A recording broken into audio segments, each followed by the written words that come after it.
नमस्कार। हम लोग देख रहे थे कला संस्कृति और कला संस्कृति में मंदिर, मस्जिद, मकबरे, प्रमुख पुस्तकें ये सब हो गया था। आज हम लोग देखेंगे प्रमुख प्राचीन विश्वविद्यालय। तो सबसे पहला विश्वविद्यालय है तक्षशिला विश्वविद्यालय। तक्षशिला विश्वविद्यालय के बारे में जान लेते हैं। यह पाकिस्तान के पंजाब प्रांत के रावलपिंडी जनपद में स्थित है। इसकी स्थापना 700 ईसा पूर्व में हुई थी। यह विश्व का पुराना विश्वविद्यालय है। यह दुनिया का सबसे पहला विश्वविद्यालय है। इसके संस्थापक तक्ष भरतपुत्र थे। पाणिनि एवं कौशल नायक प्रसेनजीत भी इसी विश्वविद्यालय में अध्ययन किया था। चाणक्य, कौटिल्य भी यहीं अध्ययन एवं अध्यापन किए। जीवक, राजवैद्य ने इसी विद्यालय में अध्ययन किया। मौर्य वंश का संस्थापक चंद्रगुप्त मौर्य ने भी इसी विश्वविद्यालय में अध्ययन किया। मतलब तक्षशिला विश्वविद्यालय में ही चंद्रगुप्त मौर्य ने भी पढ़ा था। 405 ईस्वी में यह चीनी यात्री फाहियान आया था। तक्षशिला विश्वविद्यालय सिंधु एवं झेलम नदियों के मध्य स्थित है। अगला देखते हैं नालंदा विश्वविद्यालय। नालंदा विश्वविद्यालय के संस्थापक गुप्त शासक कुमार गुप्त थे। यह बिहार के राजगीर में स्थित है। इसकी स्थापना 425 ईस्वी में हुई थी। वर्तमान में यह भारत का सबसे पुराना विश्वविद्यालय है। इल्तुतमिश का सेनापति बख्तियार खिलजी ने 1193 में इसे नष्ट कर दिया था। हिंद सांग चीनी यात्री ने इसी में अध्ययन अध्यापन किया। नवनिर्मित नालंदा विश्वविद्यालय की स्थापना 25 नवंबर 2010 को किया गया था। अगला देखते हैं विक्रमशिला विश्वविद्यालय। यह बिहार के भागलपुर जिले में स्थित है। इसके संस्थापक पाल वंशी शासक धर्मपाल थे। बख्तियार खिलजी ने 1203 ईस्वी में इसे नष्ट कर दिया था।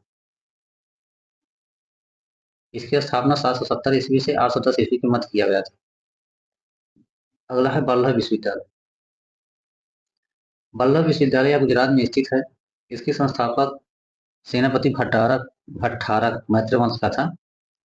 इसकी स्थापना 470 ईस्वी में की गई थी। अगला है पुष्पगिरी विश्वविद्यालय। पुष्पगिरी विश्वविद्यालय यह उड़ीसा में स्थित है। इसकी स्थापना कलिंग राजाओं ने किया था।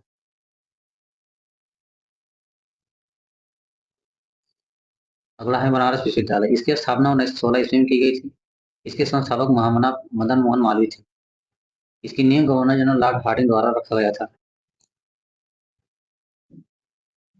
नेक्स्ट है राष्ट्रीय प्रतीक। राष्ट्रीय प्रतीक में सबसे पहला देखेंगे हम लोग राष्ट्रीय ध्वज। हमारा राष्ट्रीय ध्वज तिरंगा, इसके बारे में जानते हैं। भारतीय संविधान सभा ने 22 जुलाई 1947 को इसी राष्ट्रीय ध्वज तिरंगा के रूप में अपनाया था। राष्ट्रीय ध्वज के डिजाइनर पिंगली वेंकैया थे। राष्ट्रीय ध्वज की लंबाई चौड़ाई अनुपात 3:2 है। भारतीय ध्वज संहिता 2002 में बना। भारतीय राष्ट्रीय ध्वज का पहली बार प्रदर्शन 15 अगस्त 1947 मध्य रात में हुआ।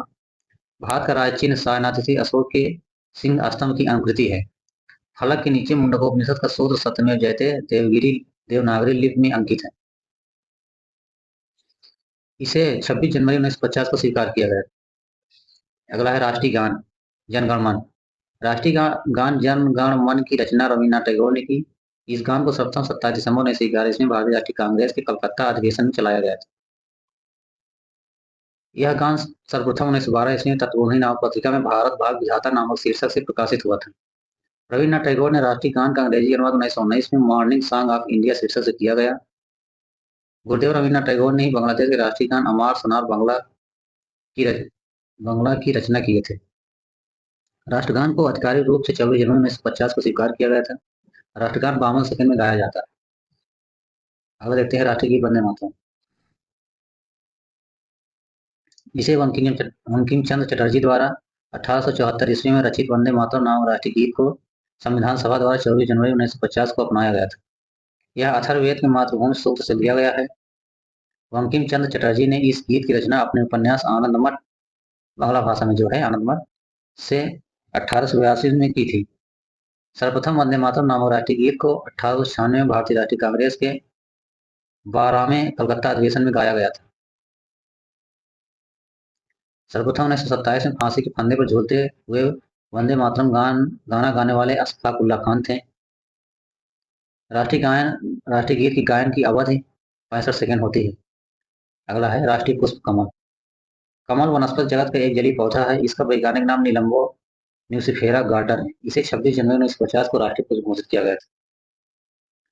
अगला है राष्ट्रीय पक्षी मोर। भारत सरकार ने 26 जनवरी 1963 ईस्वी को मयूर पाव प्रेस्टेसस को राष्ट्रीय पक्षी घोषित किया गया था। अगला है राष्ट्रीय फल आम। भारत का राष्ट्रीय फल आम है। इसका वानस्पतिक नाम मेजिफेरा इंडिका है। आम में विटामिन ए और सी प्रचुर मात्रा में पाया जाता है। आम का नामकरण अल्फांसो डी अल्बुकर्क के नाम पर रखा गया था। अल्फांसो डी अल्बुकर्क भारत में पुर्तगाली साम्राज्य का वास्तविक संस्थापक माना जाता है। अगला है राष्ट्रीय वृक्ष बरगद। यह बहुवर्षीय विशाल वृक्ष है। इसका वनस्पतिक नाम फाइकस वेगालेसिस है। इसका फल छोटा गोलाकार एवं लाल रंग का होता है। इसकी पत्ती एवं शाखाओं को तोड़ने से दूध जैसा रस निकलता है, जिसे लेटेक्स कहा जाता है। अगला है राष्ट्रीय पशु बाघ। भारत का राष्ट्रीय पशु बाघ पैंथेरा टाइग्रिस लिनियास है, वैज्ञानिक नाम इसका है। 1972 में बाघ को राष्ट्रीय पशु घोषित किया गया था। देश में बाघों की घटती संख्या को देखते हुए 1 अप्रैल 1973 को भारत सरकार द्वारा बाघ परियोजना प्रारंभ किया गया था। भारत में सर्वाधिक बाघों की संख्या मध्य प्रदेश में है। अगला है राष्ट्रीय खेल हॉकी। भारत का राष्ट्रीय खेल हॉकी है। इसमें 11-11 खिलाड़ियों की 2 टीमें खेल में भाग लेती हैं। हॉकी में प्रयुक्त सफेद गेंद का वजन, यहाँ वनज लिखा है, गलत हो गया है, वजन होना चाहिए, 155 ग्राम होता है। हॉकी स्टिक 91 सेंटीमीटर लंबी होती है। हॉकी के जादूगर के नाम से मशहूर मेजर ध्यानचंद है। हॉकी के जादूगर के नाम से मशहूर मेजर ध्यानचंद के जन्म दिवस 29 अगस्त को राष्ट्रीय खेल दिवस के रूप में मनाया जाता है। अगला है राष्ट्रीय नदी गंगा। भारत सरकार 4 नवंबर 2008 में गंगा को राष्ट्रीय नदी घोषित किया है। यह नदी गंगोत्री हिमनद उत्तराखंड नामक स्थान से निकलती है। यह लगभग 2525 किलोमीटर लंबी है। 1986 में प्रयागराज और हल्दिया के बीच 1620 किलोमीटर गंगा नदी को राष्ट्रीय जलमार्ग वन घोषित किया गया था। अगला है राष्ट्रीय जलीय जीव डॉल्फिन। 5 अक्टूबर 2009 को भारत सरकार के वन पर्यावरण मंत्रालय ने डॉल्फिन वैज्ञानिक नाम प्लांटा निस्टा गंगेटिया को राष्ट्रीय जलीय जीव घोषित किया था। गंगा में पाई जाने वाली डॉल्फिन दृष्टिहीन होती है। इनकी आंखों में लेंस होते हैं। गंगा डॉल्फिन की मादा डॉल्फिन की लंबाई नर डॉल्फिन से अधिक होती है। डॉल्फिन का उल्लेख महाभारत व बाबरनामा में मिलता है। राष्ट्रीय विरासत पशु हाथी। 21 अक्टूबर 2010 को भारत सरकार ने एशियाई हाथी को राष्ट्रीय विरासत पशु घोषित किया गया। भारत सरकार ने 1992 में प्रोजेक्ट एलिफेंट हाथी परियोजना की शुरुआत की थी। हाथी के साक्ष्य सर्वप्रथम सिंधु घाटी की सभ्यता की मुहरों पर मिलते हैं। हाथी 4 राज्यों केरल, कर्नाटक, झारखंड, उड़ीसा का राष्ट्रीय पशु घोषित है। अगला है राष्ट्रीय पंचांग ग्रेगोरियन कैलेंडर। सरकारी कार्यों के उद्देश्य से 22 मार्च 1957 को राष्ट्रीय पंचांग को अपनाया गया। ग्रेगोरियन कैलेंडर के अलावा भारतीय राष्ट्रीय पंचांग संवत पर आधारित है। इसका प्रथम महीना चैत 22 मार्च की तारीख से आरंभ होता है। अंतिम महीना फागुन होता है। अब देख लेते हैं कुछ महत्वपूर्ण तथ्य हैं। पहला पॉइंट देखते हैं। बाबरनामा का अंग्रेजी में अनुवाद लेटेन और रस्किन ने किया था। अगला पॉइंट है अंतर्राष्ट्रीय मातृभाषा दिवस 21 फरवरी को मनाया जाता है।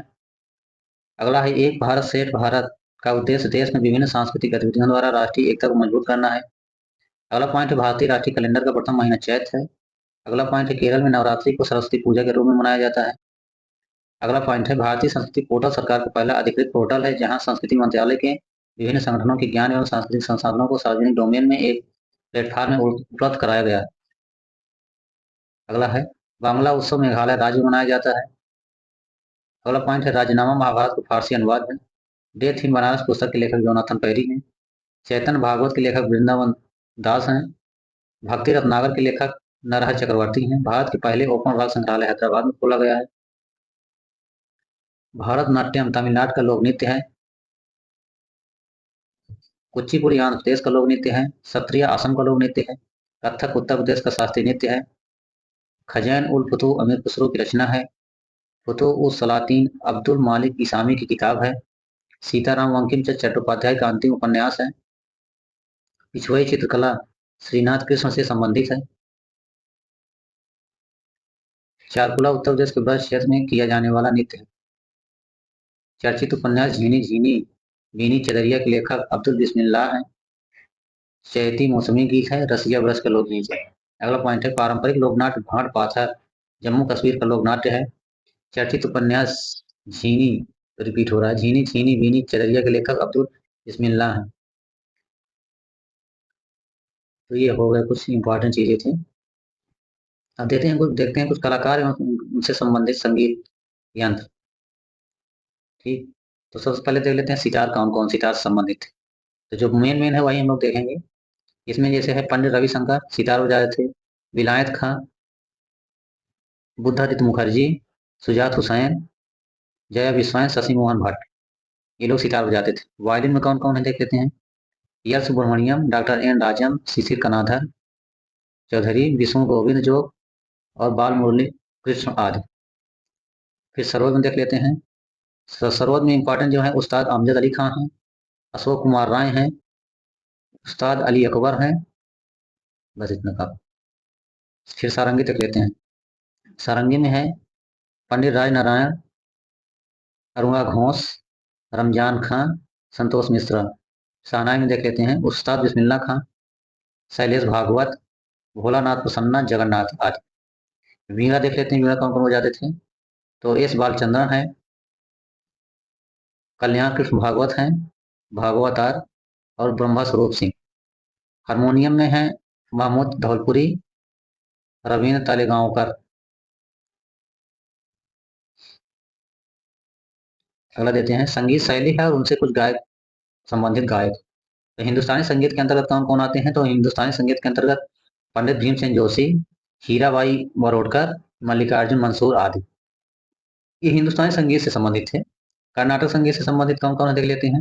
तो श्रीनिवास अय्यर, रामानुज अयंगर हैं, विश्वनाथ अय्यर, दक्षिणमूर्ति पिल्लय, एम एस सुब्बलक्ष्मी आदि, ये सब लोग कर्नाटक संगीत से संबंधित। गजल गायकी से कौन कौन संबंधित देख लेते हैं। गुलाम अली, मल्लिका पुखराज, पीनाज मसानी, मेहदी हसन, बेगम अख्तर, जगजीत सिंह आदि। पंडवानी शैली के अंतर्गत कौन कौन थे। तो तीजन बाई है, ऋतु वर्मा, पूनाराम, निषाद आदि। नृत्य से संबंधित ग्रंथ एवं उनके रचयिता हैं देख लेते हैं। संगीत रत्नाकर के रचयिता सारंगदेव, हस्त मुक्तावली के लेखक श्री शुभांकर, भरतार नामा के लेखक तुलंजा राजा, आदि भारतम के तुलंजा राजा है, नाट्य वेदनामा के तुलंजा राजा है। संगीत मकरंद के नारद हैं, गीत गोविंद की जयदेव हैं, नित्य रत्नावली की जय सेनापति, संगीत दामोदर के रचनाकार से शुभांकर, बालाराम भारतम के लेखक कार्तिक तिरुनल बालाराम वर्मा है, संगीत मल्लिका के मोहम्मद शाह, गोरक्ष विजय के विद्यापति। भारत के विभिन्न राज्यों के नृत्य अलग अलग हैं, तो इनका देख लेते हैं। जो मेन मेन वही हम लोग देखेंगे। जम्मू कश्मीर कौन कौन है। राऊफ है, काफी पूछा जाता है, राऊफ, चकरी। लद्दाख का सोडोल है और जाबरो है। राजस्थान का देते हैं देख लेते हैं। कालबेलिया, तेरह ताली, घूमर। महाराष्ट्र का तमाशा, लावड़ी, कला नृत्य। हिमाचल प्रदेश का मुखौटा नृत्य, गिद्दा, नाटी, धुरेई, छाम। गुजरात का है गरबा और डांडिया रास। पंजाब का भांगड़ा, गिद्दा, मालवी गिद्दा, सम्मी। मणिपुर का पुंगचोलम। मिजोरम का है बांस नृत्य, चैलम नृत्य, परलम नृत्य। असम का बिहू। बिहार का समा चकेवा, झिझिया, जट जाटी। उत्तर प्रदेश का चारकुला, नौटंकी, सायरा, रासलीला। मध्य प्रदेश का तेरह ताली, माच, गिरदा। फिर अगला देखते हैं छत्तीसगढ़। छत्तीसगढ़ में सरहुल, पंडवानी। फिर केरल का देख लेते हैं। केरल का रामानट्टम, कुडियट्टम, कृष्णाट्टम, बस हो गया, यही मेन है। तमिलनाडु देख लेते हैं। कुमी कोलट्टम। कर्नाटक के यक्षगान, कोर्ग, सुबकी, लाम्बी। पुडुचेरी के गराडी है। दादरा नगर हवेली में दमन दीव का है वीरा, भवदा, तारपा, थाली, ढोल, भेरिया। पश्चिम बंगाल का है राजवेशी, छऊ, तासु संथाली, काठी, कर्मा, कालीव्रता, कीर्तन यात्रा। झारखंड का है संथाली, झूमर, पाइका, छऊ, सरहुल, फगुआ, पावंडिया। बस। लक्षद्वीप को देख लेते हैं। लावा, परछाकाली, कोलकाली।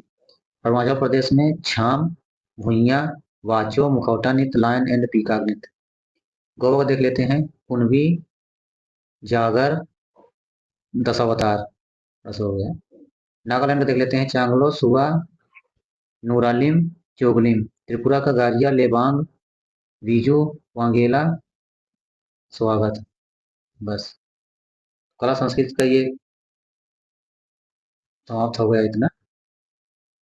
अब अगला वीडियो जैसा होगा तो नेक्स्ट आ जाएगा आप लोगों के सामने।